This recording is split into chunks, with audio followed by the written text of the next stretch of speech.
നമസ്കാരം. കഴിഞ്ഞ ദിവസം സോഷ്യൽ മീഡിയയിൽ കണ്ടൊരു പോസ്റ്റായിരുന്നു. കേരള ബോക്സ് ഓഫീസിൽ തമിഴ് സിനിമയ്ക്കുള്ള ഇമ്പാക്റ്റ് ദിനം പ്രതി കുറഞ്ഞു വരുന്നു എന്നായിരുന്നു ആ പോസ്റ്റിന്റെ ഉള്ളടക്കം. അക്ഷരാർത്ഥത്തിൽ ആദ്യമൊന്നും ആ പോസ്റ്റ് അങ്ങനെ മുഖവരയ്ക്ക് എടുത്തില്ലെങ്കിലും പിന്നീട് അതിൽ ഭയങ്കര സത്യമുണ്ടെന്ന് മനസ്സിലായി. കാരണം മുൻ വർഷങ്ങളെ കണക്കുകൾ പരിശോധിച്ചാൽ ഓരോ വർഷം കഴിയുന്തോറും ആ തമിഴ് സിനിമയ്ക്ക് കേരള ബോക്സ് ഓഫീസിൽ ഉണ്ടായ ഒരു ബിഗ് ഇമ്പാക്റ്റ് കുറഞ്ഞു വരുന്ന കാഴ്ചയാണ് നമ്മൾ കണ്ടുകൊണ്ടിരിക്കുന്നത്. 2025 കണക്കുകൾ പരിശോധിക്കുമ്പോൾ വളരെ കുറച്ച് സിനിമകൾ മാത്രമാണ് കേരളത്തിൽ ഹിറ്റ് സ്റ്റാറ്റസ് കിട്ടിയ തമിഴ് സിനിമകൾ. 2024 കണക്കുകൾ ഭയങ്കര വ്യത്യാസമല്ല. 2023 മേജർ ബോക്സ് ഓഫീസ് ഹിറ്റുകൾ ഉണ്ടെങ്കിലും ആ കണക്കുകൾ മുൻ വർഷങ്ങളെ സംബന്ധിച്ചിടത്തോളം വളരെ കുറവുമാണ്. പ്രീ കോവിഡ് സിനാരിയോയ്ക്ക് മുമ്പുണ്ടായിരുന്ന അത്രയും ബോക്സ് ഓഫീസ് ഇമ്പാക്ട് പല താരങ്ങൾക്കും കുറഞ്ഞു എന്നുള്ളതാണ് ഏറ്റവും വലിയ വസ്തുത. കഴിഞ്ഞ 2025 വർഷം പരിഗണിക്കുമ്പോൾ പ്രദീപ് രംഗനാഥന്റെ Dude, Dragon, Tourist Family, Coolie എന്നീ വളരെ നിസ്സാര ചിത്രങ്ങൾ മാത്രമാണ് കേരളത്തിൽ ഹിറ്റ് സ്റ്റാറ്റസ് ലഭിച്ച തമിഴ് ചിത്രങ്ങൾ. അതിന്റെ മുൻ വർഷങ്ങൾ എടുത്താലും കാര്യമായിട്ടുള്ള ഫിഗേഴ്സ് ഒന്നും ലഭിച്ചില്ല. 2023 കഴിഞ്ഞ കുറച്ച് വർഷങ്ങളിലെ ഏറ്റവും മികച്ച തമിഴ് സിനിമയ്ക്ക് കേരള ബോക്സ് ഓഫീസിൽ ഉണ്ടായ വർഷം എന്ന് പറയാം. ജയിലറും ലിയോ അടക്കം സർപ്രൈസ് ഹിറ്റുകളുടെ എണ്ണവും വളരെ കൂടുതലായിരുന്നു. എന്നാൽ ഇതായിരുന്നു കേരളത്തിൽ തമിഴ് സിനിമയ്ക്ക് ഉണ്ടായിരുന്ന ഇമ്പാക്റ്റ്? ഒരിക്കലുമല്ല. 90കളിലും 2000-ലും 2010-കളിലുമൊക്കെ കേരള ബോക്സ് ഓഫീസ് എന്നത് തമിഴ് സിനിമയുടെ ഏറ്റവും മികച്ച കോട്ടകളിലൊന്നായിരുന്നു. രജനികാന്ത്, കമലഹാസൻ, വിക്രം, സൂര്യ, വിജയ് സിനിമകളൊക്കെ നിറഞ്ഞാടിയ വർഷങ്ങളാണ് കടന്നുപോയത്. പുത്തൻ താരോദയങ്ങളും ആ വർഷങ്ങളിലെ ഭാഗമായിരുന്നു. എന്നാൽ ഈ ട്രെൻഡ് പെട്ടെന്ന് എന്തുകൊണ്ട് അവസാനിച്ചു എന്നാണ് പലരും ഉറ്റുനോക്കുന്നത്. വമ്പൻ സിനിമകൾക്ക് ഇവിടെ ഓപ്പണിംഗ് അടക്കം ലഭിക്കുന്നുണ്ടെങ്കിലും ആ ചിത്രപത്ര പ്രതികരണം ലഭിക്കാത്തത് കൊണ്ട് ബോക്സ് ഓഫീസിൽ തകർന്നടിച്ച സിനിമകളാണ് ഭൂരിഭാഗവും. ഇതിൽ തഗ് ലൈഫും റെട്രോയും കങ്കുവും ഒക്കെ പ്രധാനപ്പെട്ട ഭാഗങ്ങളാണ്.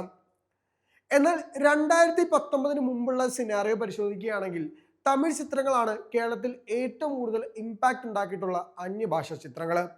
അതിൽ ഏറ്റവും പ്രധാനപ്പെട്ട രണ്ട് താരങ്ങൾ ഒന്ന് സൂര്യയും മറ്റൊന്ന് വിക്രമുമാണ്. സൂര്യയുടെ വിക്രമിന്റെ കാര്യങ്ങൾ മാത്രം എടുത്തു പറഞ്ഞൊരു വീഡിയോ തന്നെ ചെയ്യേണ്ടി വരും. സൂര്യ ആണെങ്കിൽ കാക്കക്ക മുതൽ പിന്നീട് അങ്ങോട്ട് ഗജനി, അയൻ, ഏഴാം അറിവ്, മാട്രാൻ, പ്രേമത്തിനൊപ്പം ക്ലാഷ് വെച്ച മാസ്, താനാസ് എന്ന കൂട്ടം, സിംഗം സീരീസ്, കാപ്പാൻ, NGK എന്നീ ചിത്രങ്ങളൊക്കെ കേരളത്തിൽ ആദ്യ ദിനമടക്കം വലിയ സ്വീകാര്യത ലഭിച്ച ചിത്രങ്ങളായിരുന്നു.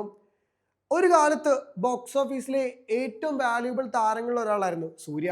കഴിഞ്ഞ കുറച്ച് ചിത്രങ്ങളിലെ എൻ പ്രൊഡക്റ്റുകൾ മോശമാണെങ്കിൽ കൂടെ ചിത്രങ്ങളൊക്കെ ആദ്യ ദിനം സാമാന്യ ഭേദപ്പെട്ട കളക്ഷൻ നേടിയ ചിത്രങ്ങളായിരുന്നു. എന്നാൽ ചിയാൻ വിക്രമിൻ്റെതാകട്ടെ ഒരു കാലത്ത് കേരള ബോക്സ് ഓഫീസിലെ ഏറ്റവും മികച്ച അന്യഭാഷാ സൂപ്പർ താരമായിരുന്നു വിക്രം. എന്നാൽ 2015 ഇറങ്ങിയ ആണ് ഒരു പരിധിവരെ മാസ് ഓഡിയൻസ് അവസാനമായി കണ്ട തിയേറ്ററിൽ പോയി എക്സ്പീരിയൻസ് ചെയ്തൊരു വിക്രം സിനിമ. വിജയ് സിനിമകളുടെ സിനാറിയോ ആണ് തമ്മിൽ ഭേദമെന്ന് പറയേണ്ടി വരും. കഴിഞ്ഞ കുറച്ച് വർഷങ്ങൾ പരിശോധിച്ചാൽ ഏറ്റവും കൂടുതൽ ആളുകളെ കയറ്റിയിട്ടുള്ള തമിഴ് സൂപ്പർ താരം വിജയ് തന്നെയാണ്. കോവിഡിന് ശേഷം എത്തിയ master, beast, Waris, got, Leo എന്നീ ചിത്രങ്ങളൊക്കെ സാമാന്യ ഭേദപ്പെട്ട രീതിയിൽ കേരളത്തിൽ കളക്ട് ചെയ്തപ്പെട്ട ചിത്രമാണ്. ഇതിൽ ലിയോയും മാസ്റ്റർ അടക്കമുള്ള ചിത്രങ്ങൾ കേരളത്തിൽ ഹിറ്റ് സ്റ്റാറ്റസ് ലഭിക്കുകയും ചെയ്തു. ആദ്യ ദിനം മുതൽ സമ്മിശ്ര പ്രതികരണം വന്ന ഗോട്ടും വാരിസും മാത്രമാണ് ഏറ്റവും മോശം പ്രകടനം നടത്തിയ ചിത്രമെന്ന് പറയേണ്ടി വരും. മറ്റു താരങ്ങളെ വെച്ചിടത്തോളം ഈ മൂന്ന് താരങ്ങളാണ് ഏറ്റവും കൺസിസ്റ്റന്റ് ആയി കേരള ബോക്സ് ഓഫീസിൽ പ്രകടനം നടത്തിയിരുന്നത്. രജനികാന്ത് സിനിമ ഒരു കാലത്ത് വലിയ ഇമ്പാക്റ്റ് ഉണ്ടാക്കിയിരുന്നുണ്ടെങ്കിലും ഇന്ന് റിവ്യൂകളുടെ അടിസ്ഥാനത്തിൽ മാത്രമാണ് കേരളത്തിൽ ഇമ്പാക്റ്റും ഹിറ്റ് സ്റ്റാറ്റസും ഉള്ളത്. കഴിഞ്ഞ കുറച്ച് വർഷങ്ങളിലെ കണക്കുകൾ പരിശോധിക്കുമ്പോൾ 3 ഹിറ്റുകൾ നേടിയ പ്രദീപ് രംഗനാഥനാണ് കേരളത്തിൽ ഹിറ്റ് സ്റ്റാറ്റസ് ഉള്ള ഏറ്റവും സക്സസ് റേഷ്യോ ഉള്ള നടൻ. ഇറങ്ങിയ 3 ചിത്രങ്ങളിലും കേരളത്തിൽ ഭീകര കളക്ഷൻ നേടിയ ചിത്രങ്ങളുമാണ്. അതിനു മുമ്പ് സംവിധായകനായി എത്തിയ ചിത്രവും കേരളത്തിൽ മികച്ച പ്രതികരണം ലഭിക്കുകയും ചെയ്തു. സൂര്യയുടെയും വിക്രമിന്റെയും സമീപകാലത്തെ ഏറ്റവും മികച്ച പ്രതികരണം എത്തിയ 2 ചിത്രങ്ങളായിരുന്നു സൂര്യ റിപ്പോർട്ടറും ചിയാൻ വിക്രമിന്റെ മഹാനും. കേരളത്തിലടക്കം ഏറ്റവും മികച്ച പ്രതികരണം നേടി ഈ 2 ചിത്രങ്ങളും OTTയിലും അവസാനിച്ചു. ഈ ഒരു ട്രെൻഡ് തുടരുകയാണെങ്കിൽ കേരള ബോക്സ് ഓഫീസിൽ തമിഴ് സിനിമയ്ക്കുള്ള വലിയ ഇമ്പാക്റ്റ് കുറഞ്ഞു വരുന്ന സാഹചര്യവും കാണാൻ സാധിക്കുന്നുണ്ട്.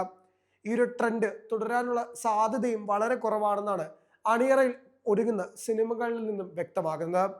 സൂര്യയുടേതായി ഒരുങ്ങുന്ന 4 ചിത്രങ്ങളാണ് കേരളത്തിലടക്കം വലിയ പ്രതീക്ഷയോടുകൂടി എത്തുന്നത്.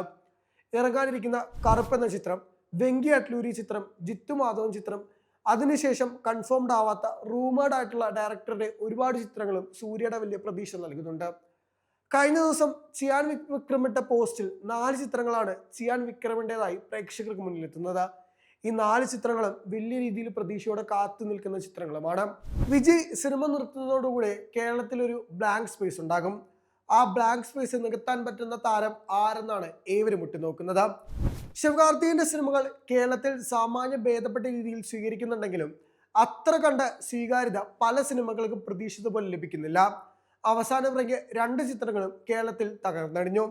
അതിനു മുമ്പെത്തിയ അമരനും മാവീരനും ഒക്കെ തന്നെയാണ് ഇപ്പോഴും ബെസ്റ്റ് എന്ന് പറയാം. വിജയ് സേതുപതി ഒരു സമയത്ത് ഏറ്റവും ഇമ്പാക്ട് ഉണ്ടാക്കുന്നുണ്ടെങ്കിലും പിന്നീട് അങ്ങോട്ട് ഇൻകൺസിസ്റ്റന്റ് പ്രകടനമാണ് കേരള ബോക്സ് ഓഫീസിൽ ഉണ്ടായത്. ധനുഷിന്റെ കാര്യവും അത് തന്നെയാണ്. അതിനിടയ്ക്കാണ് കമലഹാസൻ രജനികാന്ത് ചിത്രത്തിന് ഏറ്റവും കൂടുതൽ പ്രതീക്ഷയോടുകൂടി ആളുകൾ കാത്തിരിക്കുന്നത്. കേരള ബോക്സ് ഓഫീസിൽ ഉണ്ടായ വാക്യൂം നികത്താൻ ആ സിനിമയ്ക്ക് സാധിക്കുമെന്നാണ് പലരും വിലയിരുത്തുന്നത്. അതോടൊപ്പം രജനികാന്തിന്റെ ജയിലർ 2 എത്തുന്നതോടെ കാര്യങ്ങൾ ഏകദേശം ട്രാക്കിലുമാണ്. ഒരു കാലത്ത് ഏറ്റവും കൂടുതൽ ഇമ്പാക്ട് ഉണ്ടാക്കിയിട്ടുള്ള സിനിമകൾ കേരള ബോക്സ് ഓഫീസിലാണ് തമിഴ് സിനിമയ്ക്ക് ഉണ്ടായിരുന്നത്. തമിഴ് സിനിമയുടെ സെക്കൻഡറി മാർക്കറ്റ് തന്നെയായിരുന്നു കേരള. എന്നാൽ ആ മാർക്കറ്റ് തിരിച്ചു പിടിക്കാനുള്ള സജീവ ശ്രമത്തിലാണ് മിക്ക നിർമ്മാതാക്കളും സംവിധായകരും.